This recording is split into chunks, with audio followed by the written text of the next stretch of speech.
Hi friends, welcome to Professional Assessment. I'm Dr. Jenny Harrop. I am your instructor for the course for the next 4 weeks. I'm also chair of the department, and so I'm here to help you as a student. If you have questions from here forward until you graduate with us, don't hesitate to reach out.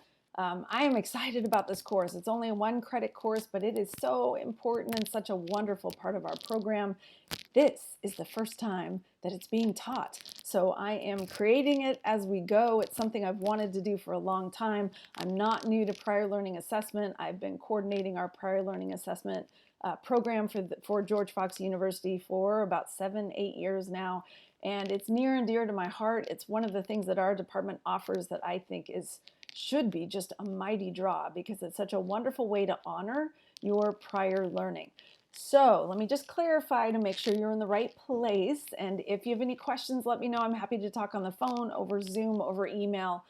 We have 2 options for you if you want to submit for prior learning credit. One is to take this course, a 1-credit course called Professional Assessment. The second one is to take our 3-credit course, Prior Learning Assessment. It's actually Personal and Professional Assessment, PPA. The reason you would take the 3-credit, you don't ever need to take both. You would take one or the other. If you take the 3-credit, you are then permitted, once you've passed it successfully with a C- or better, you are then permitted to submit either essays that you've written and learned how to write in that course, or professional certifications and the things we're going to learn in this course to the university to appeal for university credit. Essentially what we're doing with the PLA program is taking business or personal experience that you have had from the age of 18 or older as an adult, and we are finding a way to transfer it into university credit. Why don't we just do that with some kind of an algorithm? Frankly, I wish we could, but the reason we have to go through this process is because it's just not that easily transferable. So we have a list of professors, mostly PhDs, mostly in Newberg and not associated with our program. This is all an anonymous process for them, who are signed up and trained to assess your work. So once you submit to the university, we have a coordinator who then sends it out to one of these professors based on the content of what you've submitted. So for example, if you have submitted certification or an essay related to business, that would be sent out to a business professor who then reads your work and decides whether or not they, and their many, for most of them, decades of experience, would have taught that content in a university classroom setting. If they have, and if they believe that you have learned information that would be viable in a university setting, they then determine, is that worthy of 1 credit? Is it worthy of 3 credits? And I'll tell you that for an essay and for certifications, it depends on your certification, but if you're earning 1, 2, and even 3 credits, that's excellent, just amazing. So they're considering the amount of work that you have done, the amount of seat hours, the content, the level that the content is at. There are all kinds of factors that go into play in that. And they're thinking of it in terms of a traditional undergraduate 16-week course that's worth 3 credits. That's what they're kind of using as their overall measure. You have access to the rubric that they use, you have access to how they're thinking this through, and that is all on the PLA student site that I have given you a link to at the top of our Foxtail site. Let me go back 1 minute. So I said there were 2 different ways. There's a 3-credit course, which I described, that allows you to submit both essays and certifications. The 1-credit course, which is what you are taking, will allow you to submit certifications only. So we're assuming that you have some kind of official documentation that you will submit alongside what you learn to write in this course. And the reason we developed this course is that prior to this course, students would work through some of the things that are required of you as you fill out the paperwork. And some of it's difficult to write, and they would do the best that they could, and they would either end up having it returned to them, or they would end up with fewer credits than they really deserved because they were not articulating their learning in the way that that professor was expecting to hear it.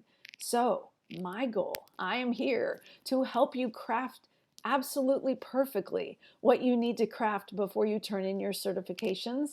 and I am here to help you have a keen eye for your purpose, a keen sense of who your audience potentially might be. You're not going to know who that one person is. I'm not going to know, but we're going to talk through together how to really speak to a professor who's going to be assessing your work for you.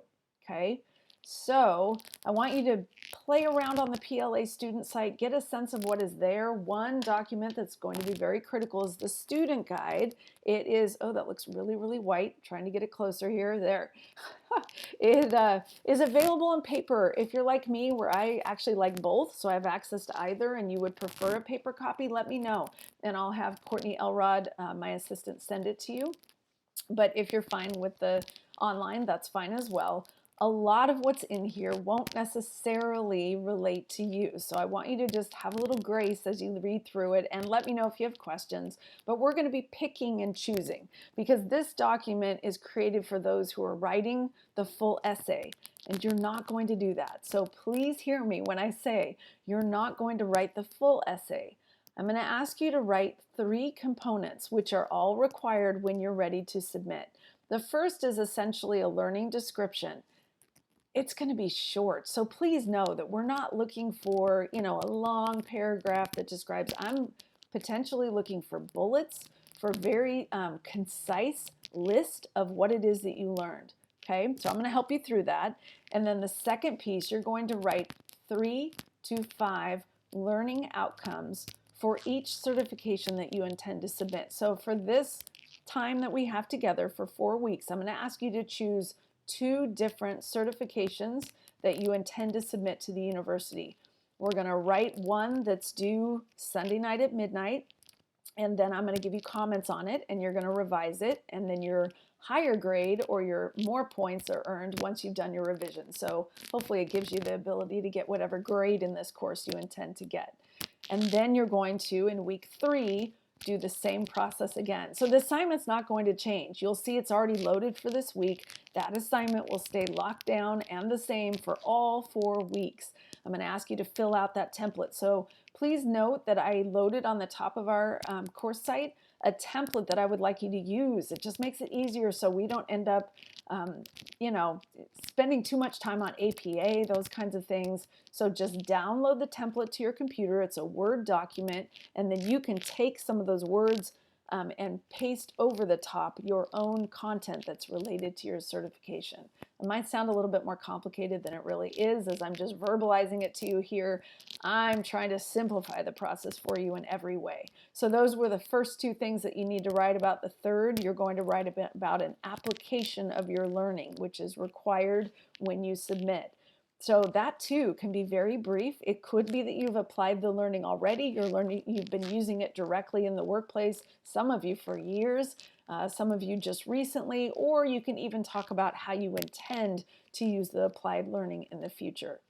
Looking ahead in our course, only 4 weeks together, not an enormous amount of time. The reading I'm going to have you do is to look at some of the full essays that people write, not because you're going to write an essay, but because I want you to see how the learning outcomes come into play in the larger scope of what the university is requiring.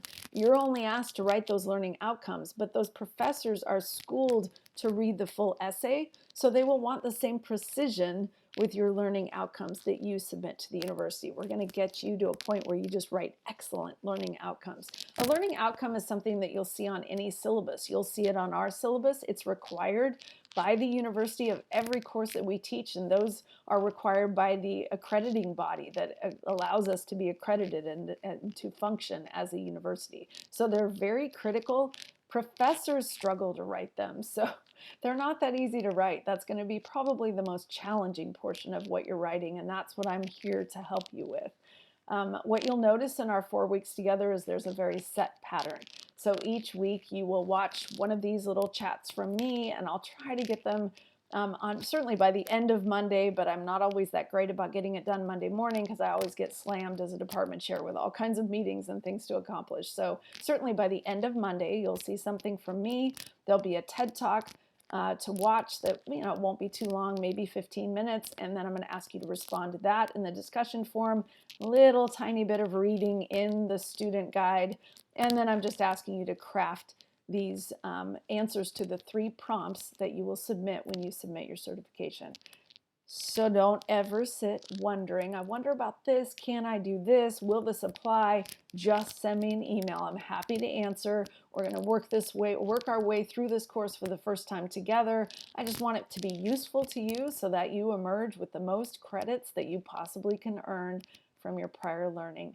If you have questions, send me an email. God bless.